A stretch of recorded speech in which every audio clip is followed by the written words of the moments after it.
Sequestration for us is the icing on the cake because we, over the past 2 to 3 years, have seen significant reductions. We've seen about a 10% reduction over the past 2 years at the state level, and we've seen about a 12 to 15% reduction over the past 2 years in impact aid. And now, January 2nd, 2013, we're going to see another 8.2% reduction if nothing is done to ameliorate the impact of sequestration. So just as we have seen areas in which we could reduce our expenditures, we have actually been working over the past 2 to 3 years. We have eliminated some teaching positions, and so we're doing our best to live within the means that we have. It's just hard to think about, what other federal cuts would do to something that's already so condensed and so strained.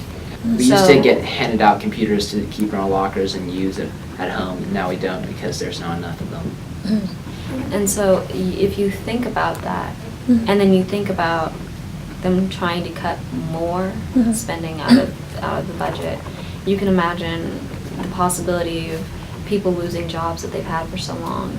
So if you can imagine then a lot of off-base kids leaving because they don't have the resources that they need to get the education that they desire, then you can imagine ultimately that the school loses its sustainability, and eventually if cuts continue down the path that they are going, the school could wind up closing, and students who live on base, the small 15-20% that make up the schools, will just have to go to a neighboring school. And so it impacts a lot, especially after the federal cuts that have already happened. To have more federal cuts on top of that would just be disastrous. Our country talks a good game, and our Congress talks a really good game about being for education.